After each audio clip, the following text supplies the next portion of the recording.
Hello, and welcome to China Forum, the leading program for discussing the latest in trends and developments in modern Chinese culture, politics, economics, and social issues. My name is Grace Carroll, and I will be your moderator for our program today. On this episode of China Forum, we are happy to host two distinguished experts on U.S.-China relations. We're joined today by Dr. Robert Sutter. Dr. Sutter is an adjunct professor of Asian Studies in the Elliott School of International Affairs at George Washington University. Dr. Sutter was for many years the senior specialist and director of the Foreign Affairs and National Defense Division of the Congressional Research Service. He was also the National Intelligence Officer for East Asia and the Pacific at the U.S. government's National Intelligence Council and the China Division Director at the Department of State's Bureau of Intelligence and Research. His most recent book is U.S.-Chinese Relations, Perilous Past, Pragmatic Present. We'd also like to welcome Mr. Alan Romberg, the director of the East Asia program at the Stimson Center. Before joining Stimson in September 2000, Mr. Romberg enjoyed a distinguished career working on Asian issues, both in and out of government, including 20 years as a U.S. Foreign Service officer. Mr. Romberg was the principal deputy director of the State Department's policy planning staff and deputy spokesperson of the department. He served in various capacities dealing with East Asia, including director of the Office of Japanese Affairs, member of the policy planning staff for East Asia, and staff member at the National Security Council for China. He served overseas in Hong Kong and Taiwan. Additionally, Mr. Romberg spent almost 10 years as the C.V. Starr Senior Fellow for Asian Studies at the Council on Foreign Relations and was Special Assistant to the Secretary of the Navy. Today, we'll be talking about the re-election of President Barack Obama and what U.S.-China relations might look like during his second term. To begin with, I'd like to talk generally about Obama's strategy for U.S.-China relations. During the U.S. presidential race, China played an unusually large role with both candidates, making many negative comments about China's economic practices in particular. This race was closely followed by Chinese media outlets, and the negative portrayal of China drew a lot of attention. Now that the election is over, do you think that the negative campaign rhetoric about China will spill over in Obama's second term? So first, I'd like to ask Dr. Sutter, do you think Obama will maintain a tougher approach to China, or will he back away from some of the negative comments that have been made?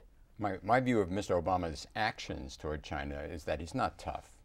He's a very pragmatic person, and he's adopted a policy toward China which I think is in the center of American opinion in dealing with China. I think the realities that one needs to think about in looking at American relations with China have to do with how interdependent we are with China. And therefore, if you take strong action against China, you're probably going to hurt yourself in this regard. And then the second issue, which I think is just overwhelmingly important in Washington, is that China really isn't that big a deal in Washington right now. I mean, we have so many other issues here. It seems that Mr. Obama is going to be very occupied with so many other questions that I think it's unlikely that he's going to single out China in any significant way. So I think that the pressures for him to move to be a tougher policy toward China are not evident in my judgment, with the exception of some unexpected action. And here, this is where China might take some actions that would require a response from the United States. These disputes that China's having with Japan may be emblematic of something that would be more assertive from China, and then the president would be forced to take some actions. But I think, short of that, I think he's going to stay the course in what he's been doing up to this point. And Mr. Romberg, do you have anything to add to that? Yeah, I agree with what Bob Sutter just said. I don't share the view, which is very prevalent, and is in your question, that China played a prominent role in the campaign. Governor Romney certainly made a big point in all of his speeches and debates and so on about how he was going to brand China a manipulator of currency on his first day in office. Well, we've just had the Treasury Department issue the required, I guess it's semi-annual report to the Congress, in which, in fact, the Obama administration didn't do that and has not done that. Now, there's some substantive reasons not to in terms of what's happened with the currency, but the Treasury also said, for example, that the Chinese currency is still undervalued, and so it needs to be revalued. But it stayed away from this branding name of a manipulator.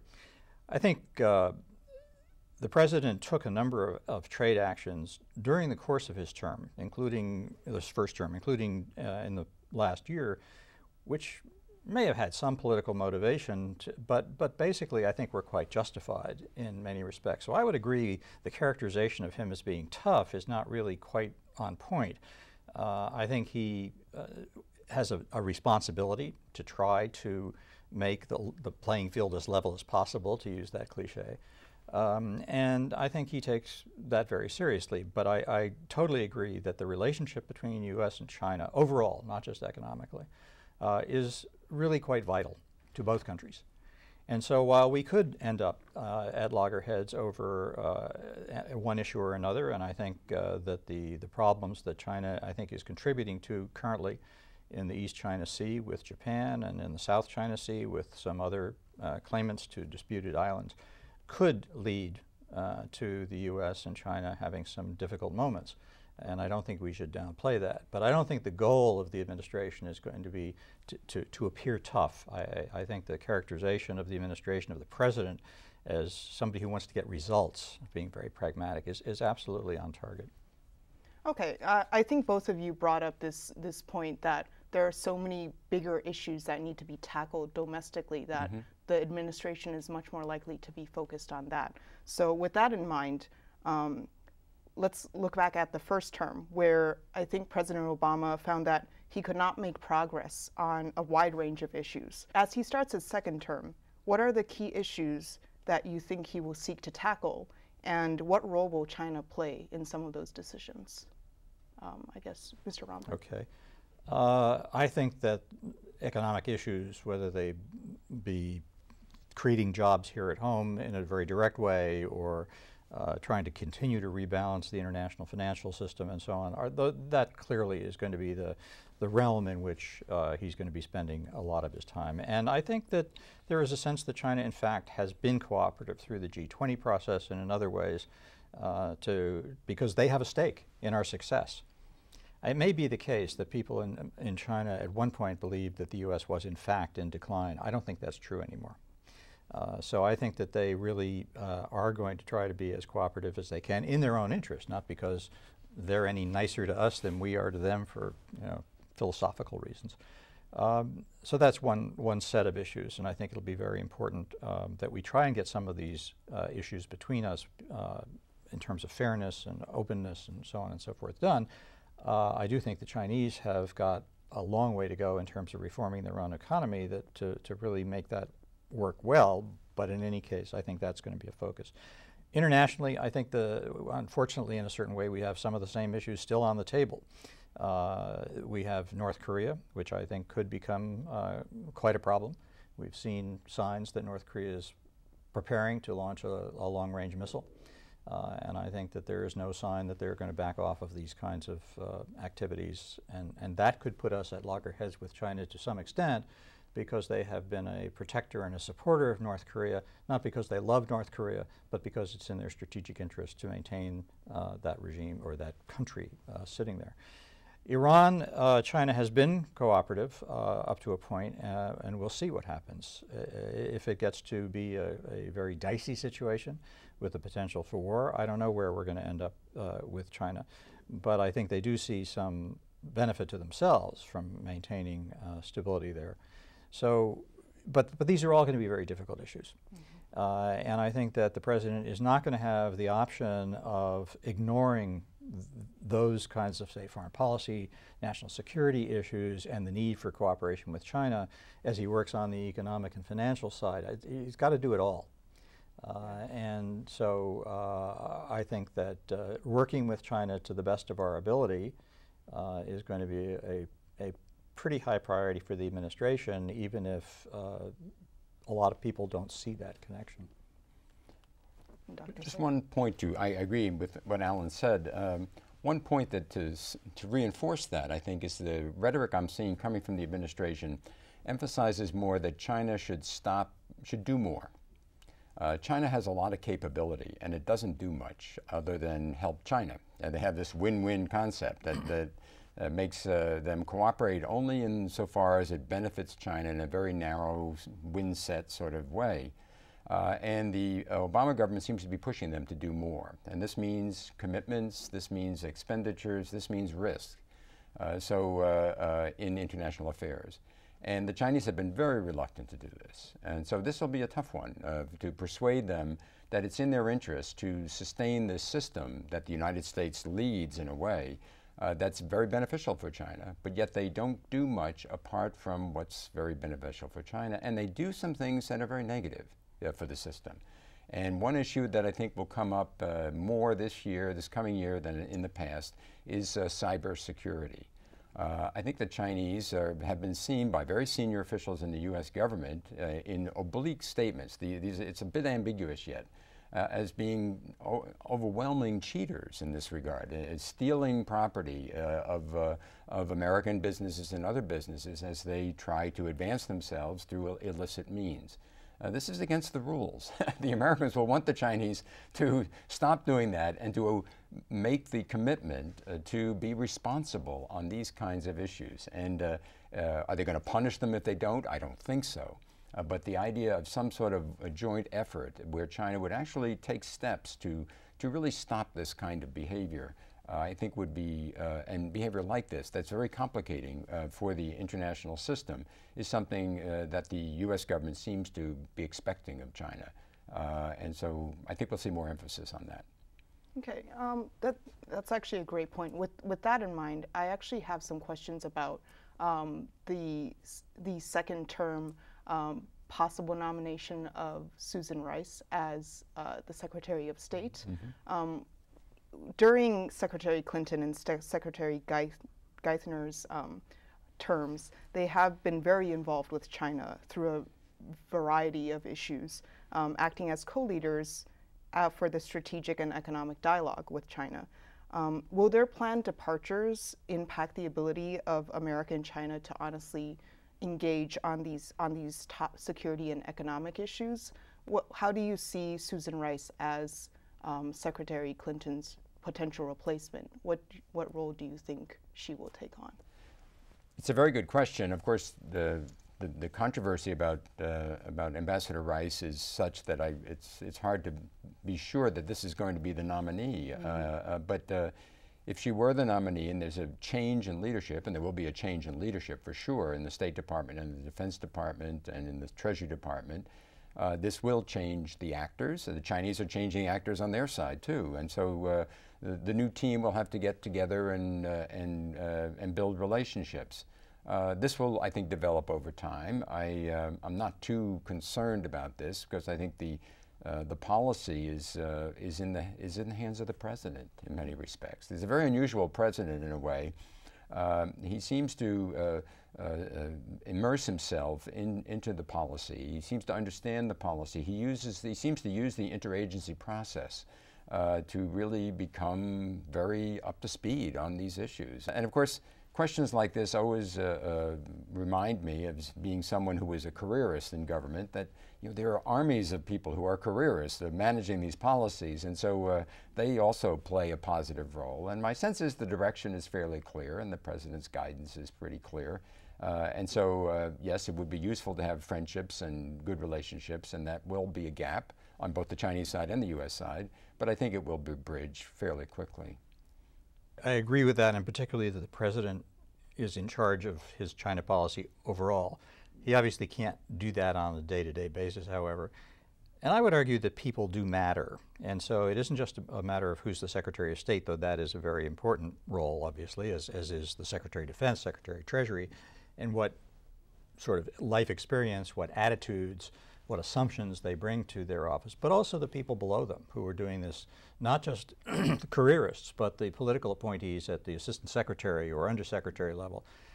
And I don't think we know at this point As Bob said, on the Chinese side, they're also going through this. Maybe not so much in, they'll have some shake-up, I suppose, of people moving around within the bureaucratic levels, but they're also going to have their most senior bureaucrats, the foreign minister, the person who's running the foreign affairs office in the state council and in the party, and those folks, there's going to be a reshuffling of these people.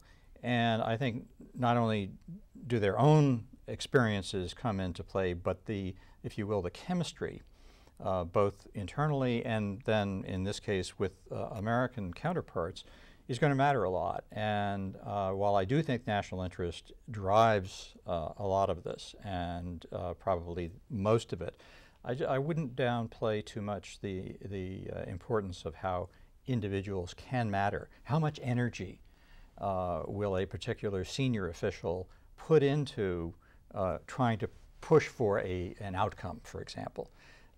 And we don't know that at this point.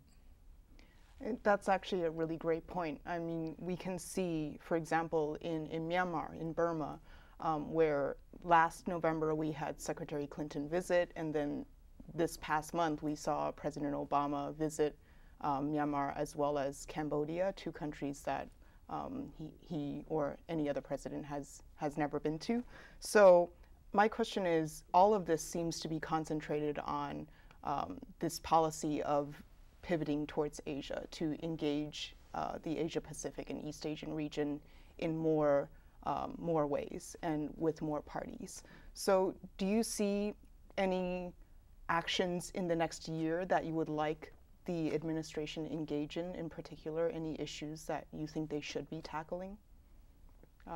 Well, for my part, I think that, first of all, I don't like the term pivot, I have to say. And the reason I don't like it, and different people have different reasons not to like it, is it suggests we're moving out of the Middle East and we're moving out of Europe. I don't think we're doing either of those things. So I think it's misleading. And it also, I think, led initially to, excuse me, to a belief in China, that this was all about China and all about military. And I don't think either of those things is true. It is about China, but it's not all about China. And it is about security issues, but it's not all about security issues.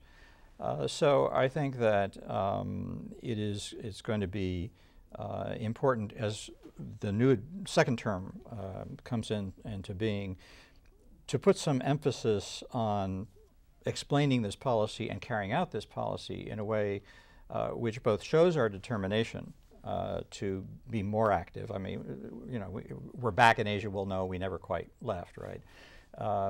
But that we are going to be more active, we're going to be present, we're going to go to senior level meetings, we're going to be an active participant in all of that. But we're not doing this in a way which is designed to fulfill some sort of hegemonic mission. We have major interests and we have important relationships, be they with China or with smaller countries. And of course, we have alliances with Japan, Korea, Thailand, Philippines, Australia, all of which are quite important. So I think that an important thing for the Obama administration to do in the second term is to set the tone for that approach in a way which is both more accurate, if you will, seemingly less confrontational, at least of China, and portrays itself as what I think it is, which is a consistent long-term approach. Dr. Sutter? I agree. I think, and I think that they've moved a lot in this direction. They, being the administration, have moved a lot in this direction. If you look at Mr. Obama's recent trip to Asia, and you look at the extraordinary efforts that the administration went to flag, to explain the approach, and what the message was it's not all about China. They were really working very hard to make sure people understood that, and the behavior was very much not all about China. I mean, the president's behavior.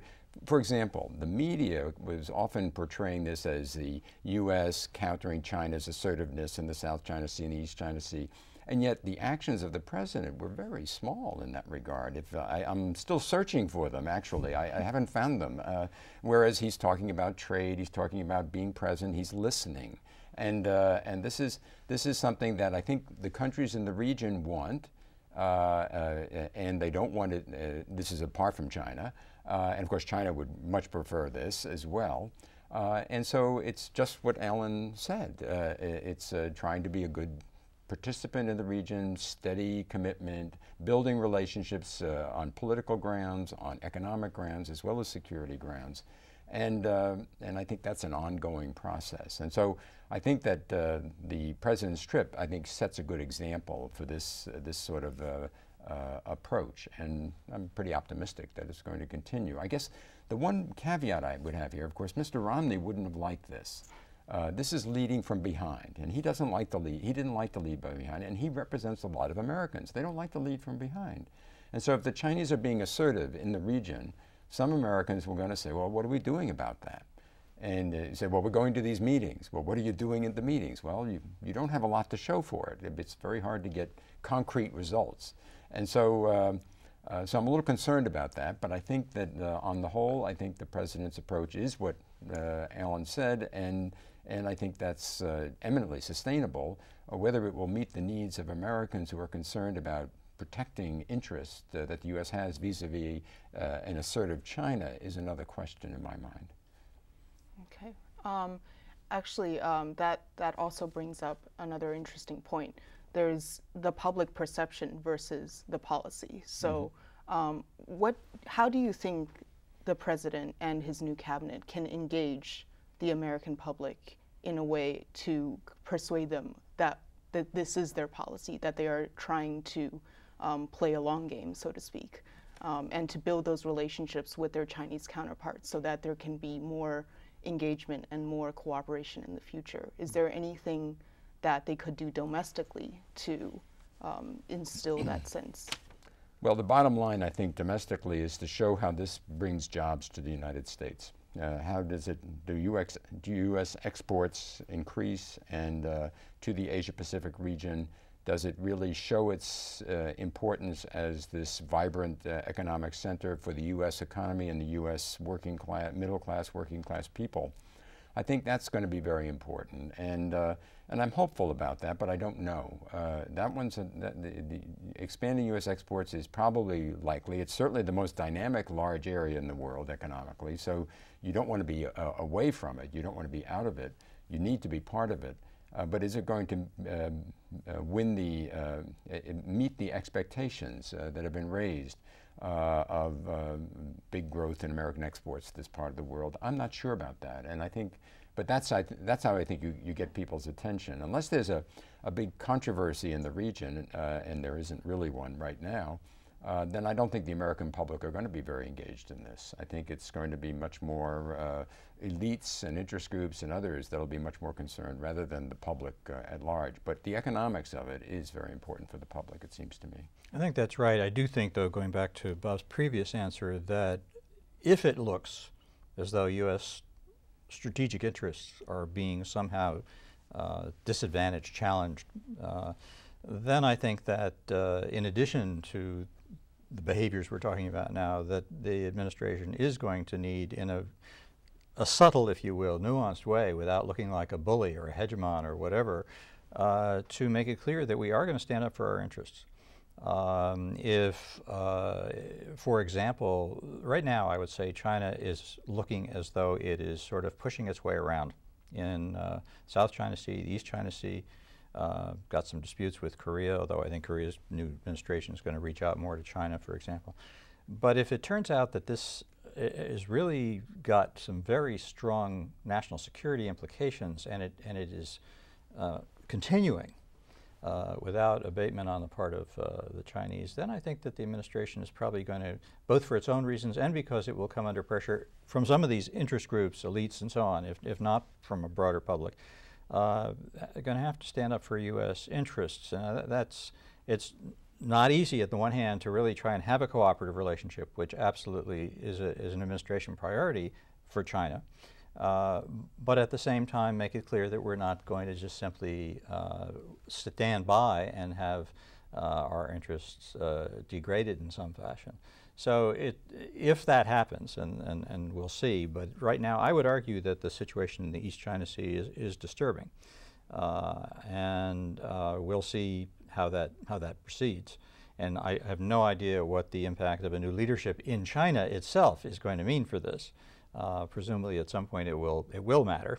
As I said, the individuals are going to be sort of shuffled around, some retiring, some moving. That will also have an impact. So we'll just have to wait and see. But I do think that the United States is going to need to be willing to say we also have other than economic interests. And we're not interested in creating problems, but we are also going to promote and sustain our own interests. Okay, so we only have a few minutes left. So you actually just brought up a good point that the East China Sea, South China Sea issue is one issue that you think could lead to potential disturbances down the road. So Dr. Sutter, do you have another issue that you think weighs in equal importance or could have the potential of causing trouble? Well, one issue I would point to, which is if you are, as I am, uncertain about why China is doing these kinds of things, they're quite assertive in dealing with the Japanese over the Diaoyu Islands, Diaoyu Senkaku Islands, and what they did to the Philippines was very strong, and so now it's short of using military force, but it shows that it's unpredictable. I doubt the Japanese Prime Minister thought this was going to happen, and I doubt that the Philippine President thought this was going to happen, in both cases. And so it makes me wonder, well, what could America do that could set off China? We have so many differences with China. And what if we did something that they got really angry about? And so they might do something about it, mass demonstrations. And against the Japanese, they had 120 cities that had mass demonstrations. That's a lot of demonstrations. And so I'm worried about this. And the key issue, one issue I'm thinking about, even though the situation is quite calm, is Taiwan. If we sell arms to Taiwan in this atmosphere, I don't know what the Chinese will do at this point. I mean, in the past, they've had a regimen that they've followed and so forth. But in this kind of atmosphere of strong patriotism in China, where the people have been, well, they're very fired up, if you will, in many cases, and the media is fired up, what would be the reaction? I mean, if I were advising the president today, and if he was thinking about, a couple of $1 billion of arms sales to Taiwan, I would say, can't we wait till next year? I mean, it's really, a year, wait for a year. Not next year is just around the corner, but wait for a year for doing that, because I think the situation is a little uncertain now. 10 years ago, when the leadership transition was taking place in China, we looked at the situation, we said, this is something where they'll want to keep it very calm. Let's keep the situation. Today, when we look at the leadership situation in China, we say, maybe they'll be prone to react very strongly. That's the conventional reaction that we're hearing about the situation. So I think it's uncertain, and I'd be very careful.